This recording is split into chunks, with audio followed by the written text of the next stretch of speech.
Let's talk a little Browns now, and we have spent all summer and essentially all off-season for the Browns talking about the potential of a new Browns stadium. Team dome, team renovations, team downtown, team Brook Park, and for the first time since these debates began, we got someone from the Browns on the record giving their position on what they hope happens to the future of the Browns stadium. Let's hear it. So I'll say, first and foremost, from a football standpoint, any solution is like we're a yes, like two thumbs up, because any solution where we're improving our home environment, where we're improving the fan experience, like that's going to be great for us, regardless of where we're outdoors and indoors. I know, ownership, Dave Jenkins, our local politicians are hard at work on a solution. If you're asking my opinion personally, I personally think that we are like paying these guys to be athletes as opposed to gladiators. So I'd prefer like the dome solution. I'd prefer to be indoors. I think that's better for the team. And I also think being in the Midwest, with the elements and everything, it's better for our fans as well. It creates a better fan experience late in the year when we're making those playoff pushes. But I do want to emphasize, any solution's a good solution. We're happy whether it's a renovation, a build, whatever, because it just means that our home environment is that much more of a home field advantage here in Cleveland. Well, that was Andrew Berry, and he has officially planted his flag on Team Dome. Jimmy Haslam said earlier this week from Browns training camp, he's not going to pay for the whole stadium. It's either the downtown renovation or the Brook Park Dome, and he's not going to put it on the ballot. But Andrew Berry is now the first official person with the Browns organization to plant his flag or her flag on either side of the debate. Gee, we have talked at length on our opinions, dome, outside. But should the GM have any say when it comes to whether or not Jimmy Haslam, however this new stadium solution comes to fruition? Sure. Should Berry have a say in what actually happens? Yeah, because any general manager, the position that he serves in is general manager, which means generally he manages a lot of things.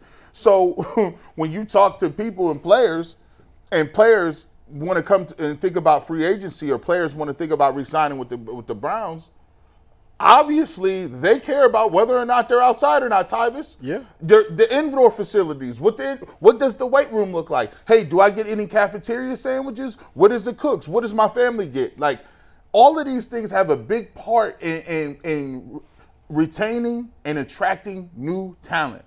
And if you say you want to come to Cleveland, if you got a guy like Tyreek Hill and you want Tyreek Hill, do you think Tyreek Hill is going to stay in Florida where they don't really have taxes like that?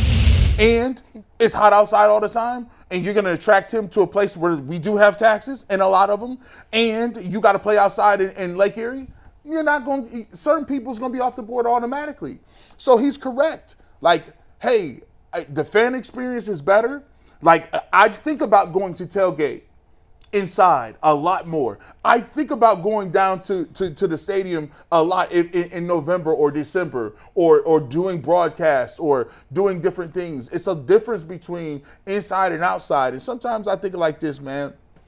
You guys got to come on into the new age. Come on in. I know we want the tradition. We got the same uniforms. It's cool. I like that. We a traditional team.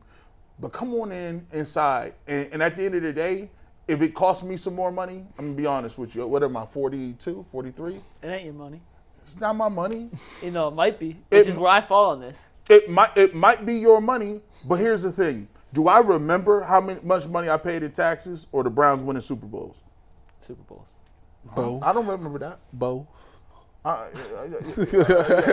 Both. Now you gas my. You better cut it out, both. So let's not act like some people don't remember, because a lot of people are going through economic times where it's hard for them. But here's my thing. I think one thing that we've shown in this city is that the people are passionate about the Browns, and no matter what we've gone through, they've always supported the Browns through thick and thin, whether it's money or not. Yeah, Fact. That's a fact. Listen, at the end of the day, I think everybody is pro-dome.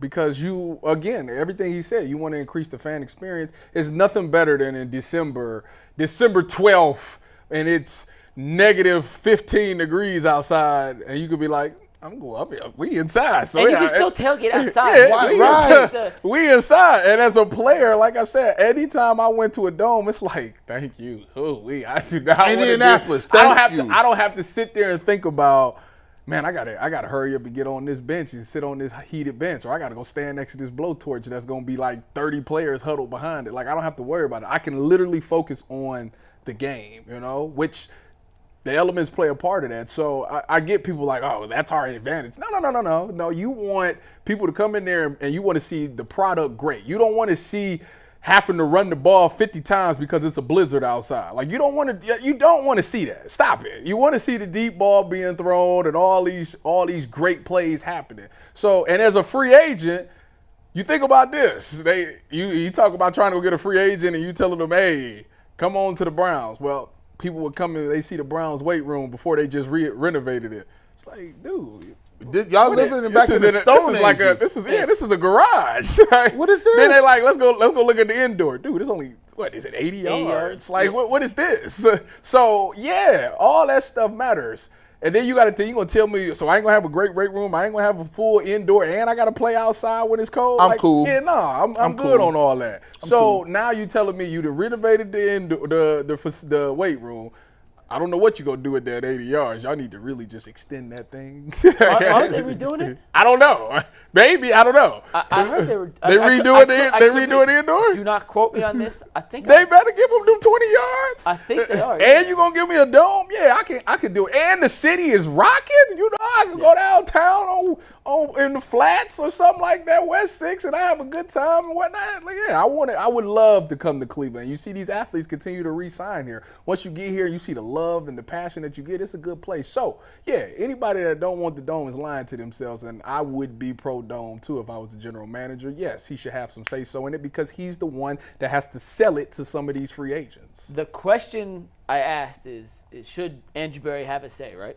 Mm-hmm. I just answered it. If Jimmy was going to pay for it himself, then no, Andrew Berry has no say. If Jimmy wants to pay for it himself, it is Jimmy's vision. It is Jimmy, whatever you want, you can get because it's coming out of your pocket. But he just said he ain't But paying. as soon as he said, "Oh, I ain't paying for the whole thing," then yes, Andrew Berry should have a say. Not only because of what you said, Tyvis, but because in today's day and age of the NFL, what's the single most important position on the field? Quarterback. Unquestioned, right? Quarterback. Whether it's Deshaun Watson. Really corner, but that's another story. You done switched up? Okay, go ahead. Whether it's Deshaun Watson, and hopefully it's Deshaun for the next 15 years, or whoever the quarterback is after Deshaun Watson, the Browns will heavily invest in that position. You have to succeed in today's NFL. And what do you do to put a quarterback in a position to succeed? Well, you don't have him throwing in 15-mile-an-hour winds and minus 30-degree wind chills like we had against the New Orleans Saints two seasons ago in 2022. You put him in the best position to succeed in today's era of the NFL where, A, it's hard enough to guard people. Tyvis cornerbacks are at a significant disadvantage. They get penalized for everything. You can't hit the quarterback. You can barely breathe on the quarterback. He's protected. So, yeah, give him every avenue and asset to help him thrive. And if that is playing indoors in a dome where there's no weather conditions, where your receivers, in theory, should be at their absolute fastest. I'm even less team dome, team renovated. I just want natural grass. Over anything, like give me natural grass, whether it's a renovated stadium downtown or a dome, I want natural grass over turf. I think it's so much better for the long-term health of the players. They play on natural grass right now, right? Mm-hmm. They do play on natural grass, and I want it to stay that way. But a lot of the newer stadiums and newer fields I'm not to the artificial turf, which I am out on. So if it was really dome versus artificial versus natural grass, I would go natural grass over the dome. But I have no issue with Andrew Berry coming out and planting his flag on either side because he is the person, Tyvis, to your point, who has to persuade a lot of these players that Cleveland is the best chance for them to succeed. And for the Browns to reach their ultimate goals, I don't know how much of an advantage it is in today's day and age, having that outdoor home field advantage. Because guess what? Mahomes is still young, still in his prime for the next 15 years. He's already proven he can go on the road to Buffalo and Baltimore and win playoff games in the freezing cold in Arrowhead. He could do it here too. So let's build a dome and let the Browns get as good as they can. And I know somebody will be in the chat or somewhere will say, these guys are so soft nowadays. Well, listen, let's go. Oh, it's already happening. Let's go over You're calling Andrew Berry soft This too, is just so you know you that. know what? Anybody that says Deshaun. Anybody that says that probably sits on their couch and watches the game. I'm just gonna go this. Yeah, I'm not going to the game. They're not going to them December Listen, games. I'm soft. I'm not going out there. I ain't saying that. I am because I'm at the games. I am not going to be outside in no outdoor. Like, here's the thing. See, back in the day, you know, let's talk about the group of archaic things that people used to do. Back in the day when you were sick, they used to be like, let's go ahead and bleed you out. Yeah. They had a thing called bleeding because they thought that like the germs were in your blood. So if we bleed you, no, you're just bleeding to death, idiot. Like, that's not the way it works. There's a certain thing called concussion protocol. Remember before people used to call people soft? Like, because you got a concussion, oh, you just rang your bell. You get back in here. Yeah, you better smell that salt and get back in there. Remember coaches used to say you used to be soft, you had to earn water? Mm-hmm. Let's earn water. Remember a fullback? Yeah, yeah, right? That's not even that long ago. It's 100 degrees outside, and you're not getting any water until you guys toughen up, and then people started dying. They said, hold on, let me do some science. Guys, let's come on into the 21st century. We have cell phones now. My car drives itself. We're still talking about whether guys should be outside throwing the ball in 16-degree weather. That doesn't do anything. That doesn't hurt the other team. That hurts yourself. You guys aren't available to play. I mean, you also can't practice in that. That's the part right. of the home field advantage I never understood is you're practicing inside. You practice in the summer. You practice inside. Like maybe you have one more day of practice in the cold leading up to a game, but it's not like, hey, we're going to go fly to Antarctica and practice 3 days in the tundra to be prepared for a December playoff game or a January playoff game. It makes absolutely no sense. And I get that you want guys, but listen, by the way, they keep adding games. These guys aren't soft. They're playing 18 games. You think Jim Brown was tough? They ain't tougher than dudes playing 18 games. The softest dude in the world on a roster is tougher than 99.9% of the general population. Let's throw that out. At the end of the day, the Browns have never won a championship, so obviously playing in the cold weather has done nothing for their home field advantage at all. Like I've been here forever, and we've never won. And kickers suck. Our kickers are still trash. Shout out Dustin Hopkins. Shout out to Hopkins, by the way. Congrats on your extension. And that's another thing. We give Phil Dawson all the love in the world because he can kick in monsoons and hurricanes. He doesn't have to do that. I'd just rather him be a regular kicker. I'm just saying. Tyvis, you're the one who actually played at the highest of high levels. Gee, no offense. Yeah, you played D1, Tyvis. It's levels to it. How much difference was it? You mentioned going to the games, not even thinking about it, but just dome versus outside in the actual elements, in terms of preparation, in terms of. Well, I mean, when you knew you was going to the dome, you didn't pay attention to the elements because it's like this is not going to play a factor in it. And usually, when you're practicing and you go into a dome, you usually practice on the indoor. So wherever you at, you practice on your indoor facility because this is going to be how it is in the game. When you have to play outside and it's going to them harsh environments, now we got to practice outside in the cold and stuff. And it's really not that fun. Like, it's really not, because if you're not doing nothing, like if you just sitting back, you get because it's like 4, 3, 1. Like that's how your reps go. First team get 4 reps, second team get 3, then the last third team get 1. When the season comes, the third team don't even get no reps. But anyways, when that happens, while you sitting there, it's like I'm freezing. Like I'm sitting here freezing and all this and trying to get warm. So you don't really want to do that in a game. Like I said, it's another thing that your mind is going to be locked in on. Like, don't get me wrong, when you hit the field, like you're focused on the game, but like when you're not, it's like it's not enjoyable. It's like, let's hurry up and get this thing over with. Like let's hurry up and try to win, or let's just run the ball. You hear people say, just run the ball. Yeah, both teams, let's just run the ball and get up out of here. I don't think people understand what it is to be outside. The first thing that goes, like, think about it. If you wasn't playing a game, right? If you wasn't playing a game, they didn't cancel school. They've made the decision that it's detrimental to your children being outside in sub-degree temperatures and they can have frostbite. But I don't know if toughness gets you past hypothermia. Hey, listen, there's a bunch of people on that Titanic that was tough as hell, right? Hypothermia is undefeated. Never loses. Never loses. The first thing that goes is your feet. Your feet be out there numb, running around. You're trying Feet to. and fingers. Your fingers. Listen, then you be like, he has to catch that. he better catch that ball. These guys are soft and they can't. Sir, my capillaries are frozen in my hands. They ain't trying to hear that. I know people not trying to hear it, man. Maybe our fans should just like watching UFC. Maybe UFC is the sport for you. But I'm with Andrew Berry. This ain't Gladiator, bro. Give me inside control game, and I'll take that any day and twice on Sunday, McNuggets. Yeah, the Browns actually switched up their practice schedule today, of all days, because it's raining at the Greenbrier. So elements, whether it's cold, whether it's wind, whether it's rain, can't impact a team's plans. And if you're in a dome, those are all taken out of the equation. So Andrew Berry, the first to plant his flag.